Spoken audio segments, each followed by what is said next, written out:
Saya juga membentuk suatu badan baru, Badan Percepatan Pengentasan Kemiskinan.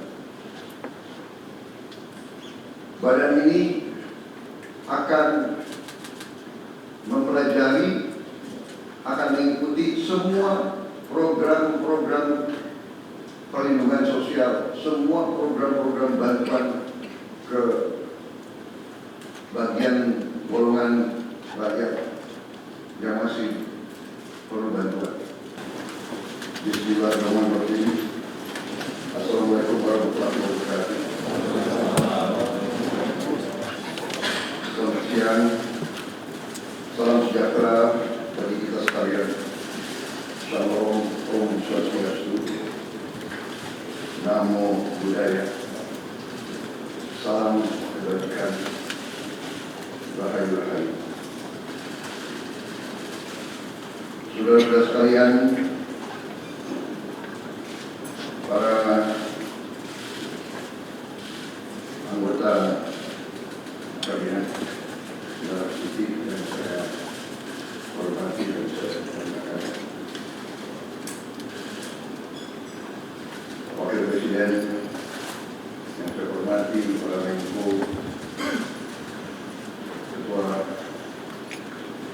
Dewan Ekonomi Nasional, para Ketua Badan, Panglima TNI Kapolri Jaksa Agung yang saya hormati, Kepala BIN. Saudara-saudara sekalian,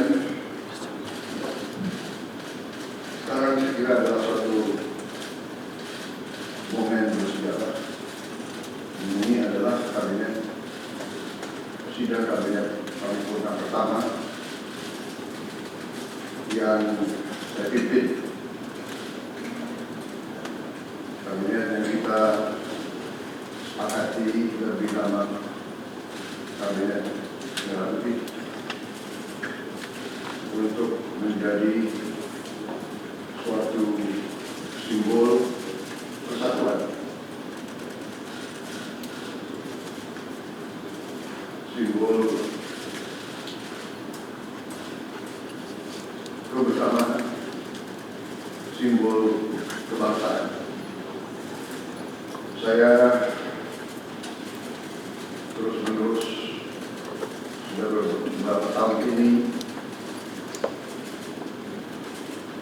maju ke hadapan rakyat Indonesia, pada semua pemimpin politik, pemimpin masyarakat, pemimpin agama, pemimpin pengusaha. Saya terus-menerus menekankan pentingnya persatuan, sumber kunci keberhasilan kebangkitan suatu bangsa dalam sejarah manusia berabad-abad. Kuncinya adalah bila elitnya bisa kerjasama, bila elitnya bersatu. Persatuan ini artinya adalah kita bisa sepakati mana adalah kepentingan nasional yang inti, mana adalah kepentingan nasional yang vital bagi kelangsungan hidup bangsa kita. Kita masing-masing punya kepentingan politik masing-masing. Kita masing-masing punya kepentingan kelompok masing-masing. Tapi manakala kita sudah bicara tentang bangsa dan negara, kita harus sepakati kepentingan nasional yang vital. Saya meyakini bahwa kepentingan nasional vital kita tentunya harus kita sepakati adalah kemerdekaan dan keutuhan NKRI, keutuhan Negara Kesatuan Republik Indonesia,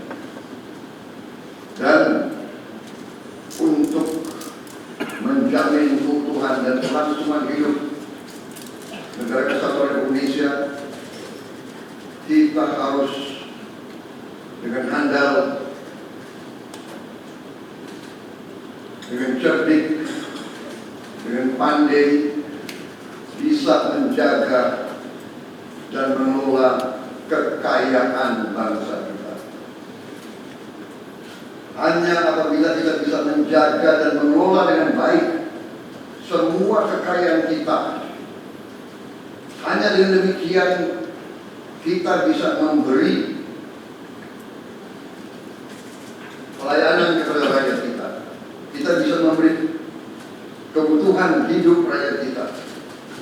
Kita bisa membayar segala keperluan suatu negara modern. Dan di antaranya tentunya adalah menjamin kedaulatan bangsa. Saya ingatkan saudara sekalian, jangan sampai kita lupa dengan Undang-Undang Dasar kita sendiri, Undang-Undang Dasar 1945, yang jelas dalam pembukaannya tertera tujuan-tujuan nasional kita, di mana tujuan-tujuan nasional kita sangat jelas oleh pendiri-pendiri bangsa kita. Tujuan pertamanya adalah melindungi segenap bangsa Indonesia dan seluruh tumpah darah Indonesia. Ini tujuan nasional yang pertama. Untuk kita survive. Karena itu kita perlu memikirkan apakah kita sudah cocok atau tidak investasi kita kepada pertahanan bangsa Indonesia. Kedua, tentunya memajukan kesejahteraan umum.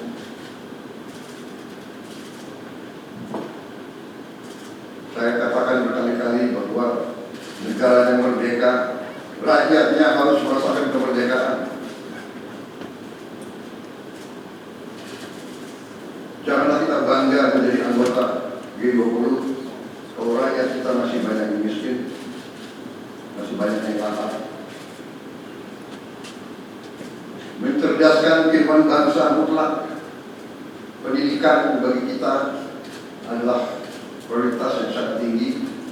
Saya kira ini terlihat komitmen kita kepada pendidikan. Kalau tidak salah, alokasi kita dalam anggaran 2025 untuk pendidikan salah satu tertinggi mungkin selama sejarah kita.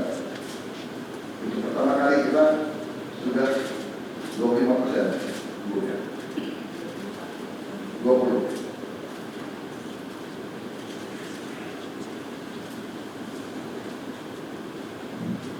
Jadi masalah pendidikan sangat utama. Ya tentunya tujuan nasional keempat kita juga hadir dalam pergolakan ataupun interaksi dunia, di mana kita harus selalu membela kemerdekaan bangsa-bangsa. Dan karena itu, mau tidak mau Indonesia harus kuat. Saudara sekalian, dalam hal ini semua ada beberapa penekanan dari saya. Saya paham bahwa kita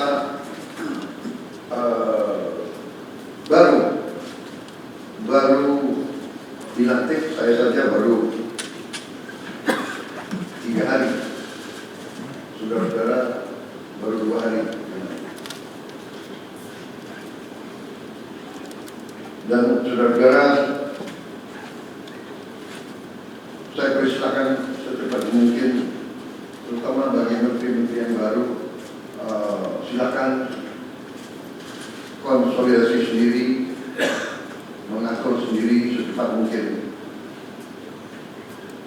administrasi saudara dan tim saudara di kementerian dan badan masing-masing. Penyusunan tim sangat penting. tim yang baik, tim yang bisa kerjasama akan memudahkan kita mencapai target-target yang kita tentukan. Saudara-saudara, saya sangat mengutamakan kerjasama sebagai tim. Untuk itu, dalam waktu dekat, saya akan mengajak saudara ke Magelang, di mana kita akan melaksanakan beberapa hari menambah pembekalan. Kemudian kita akan adakan koordinasi di tempat di Magelang, Jawa Tengah, di kawasan Akademi Militer. Hal itu saya nilai bahwa banyak manfaat, akan membawa banyak manfaat, karena sesungguhnya lahirnya Republik kita memang proklamasi di Jakarta, tetapi ujian proklamasi berada di daerah-daerah di mana pejuang-pejuang kita melaksanakan perebutan kemerdekaan secara fisik.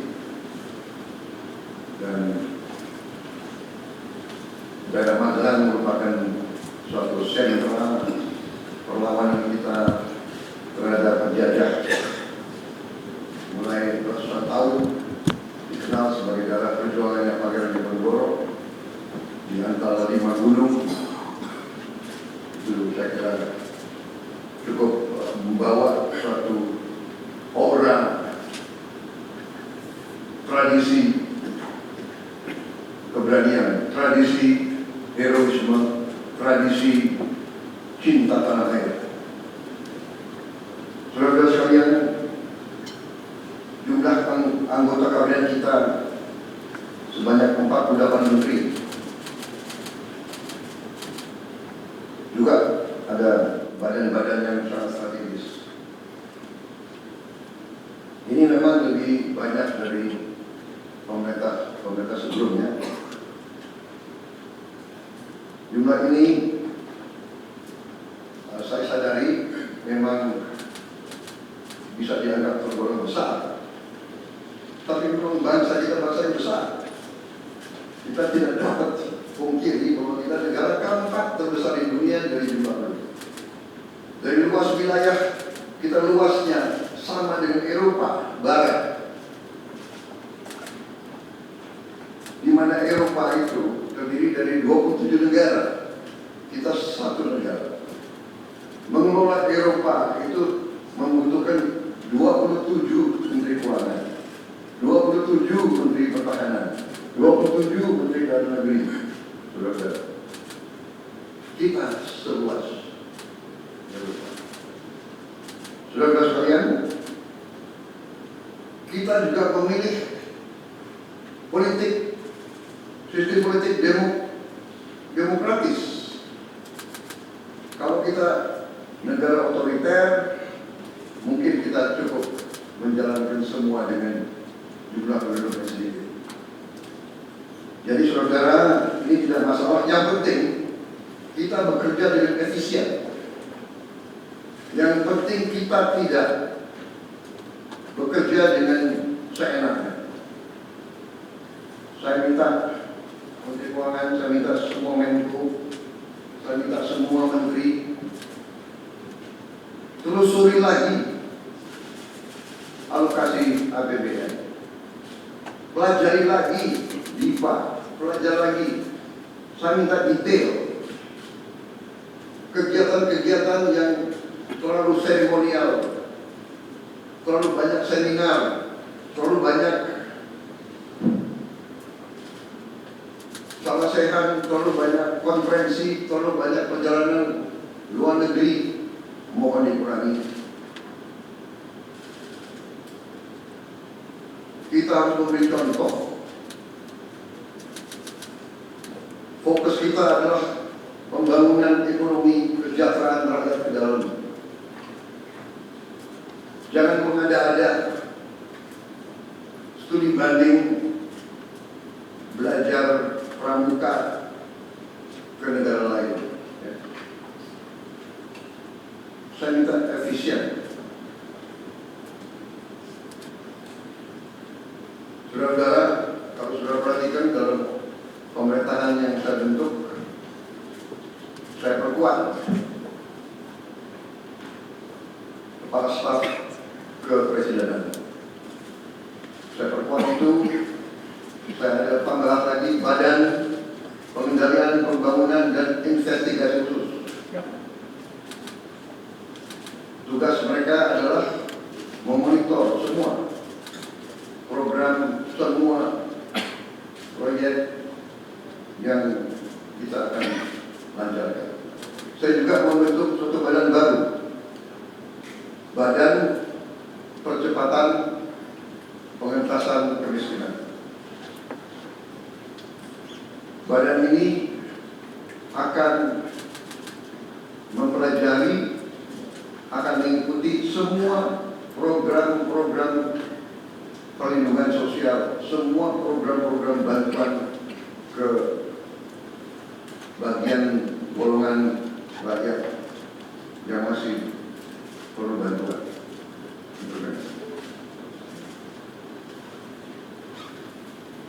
Bukan saya ingin mencampuri pekerjaannya kementerian-kementerian, tidak. Tapi saya ingin membantu. Di mana ada bottleneck, di mana ada kesulitan, segera kita atasi. Marilah kita jujur mengakui bahwa birokrasi di kita sangat terkenal. Sangat terkenal.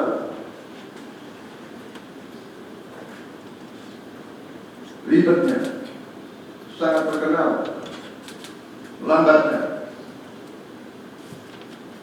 Bahkan ada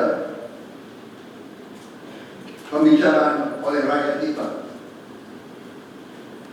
bahwa birokrasi pemerintah kita sering mempersulit, bukan mempermudah keperluan rakyat. Bahkan ada yang mengatakan kalau bisa dibikin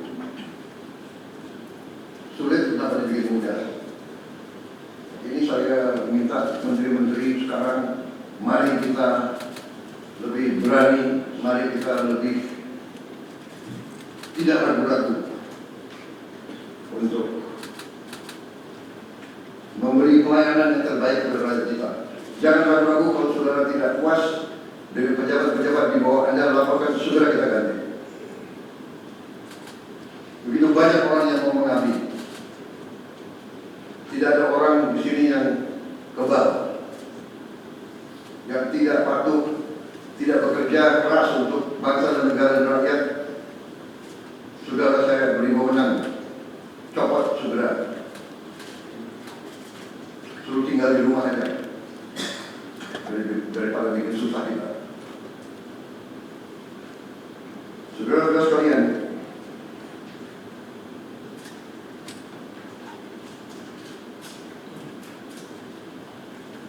saya kira dalam waktu dekat saudara akan saudara menyiapkan program kerja saudara masing-masing. Saya beri kesempatan saudara, dan sewaktu-waktu terus saya akan panggil koordinasi. Tadi pagi sebelum sidang kabinet saya sudah koordinasi sama beberapa menteri, dengan Jaksa Agung, dengan BPKP, dan besok pun kita akan lanjutkan. Ada beberapa pengarahan dari saya, Menteri Bappenas, pastikan semua program dan kegiatan di semua kementerian lembaga mempunyai kontribusi yang signifikan, terukur, dan saling bersinergi. Pelajari kembali semua proyek. Jangan ada proyek yang mercusuar. Semua ditujukan kepada yang saya sampaikan pada pidato saya di depan majelis peserta banyak pada hari pelantikan saya. Kita harus swasembada pangan. Itu prioritas dasar karena situasi global. besar bisa pecah setiap saat. Kita harus jamin kemampuan kita memberi makan rakyat kita sendiri. Swasembada energi mutlak. Kita bersyukur kita punya sumber alam yang sangat besar. Kita sekarang tidak boleh ragu-ragu memanfaatkannya sebaik-baiknya.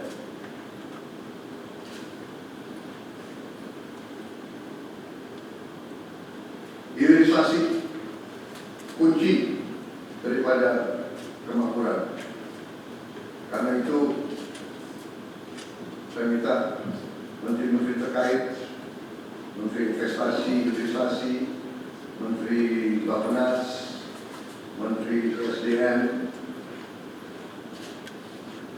dan beberapa menteri lain dibantu oleh Ketua Menko Perekonomian dan Ketua Dewan Ekonomi Nasional. Saya minta segera inventarisir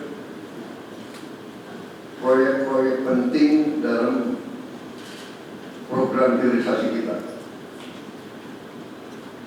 26 komoditas, proyek-proyek yang vital dalam 26 komoditas tersebut yang harus dihilirisasi segera dirumuskan, bikin daftar, dan kita segera untuk mencari dana sehingga kita bisa mulai hilirisasi dalam waktu yang sesingkat-singkatnya.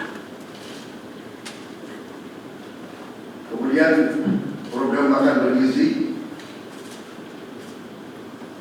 Kepala Badan Gizi Nasional dan semua KL untuk siapkan segera kita mulai dengan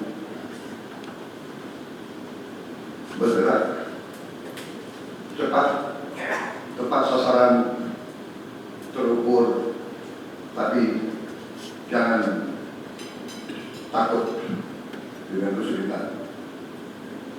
Saya masih mendengar beberapa tokoh meragukan kemampuan kita untuk melaksanakan itu.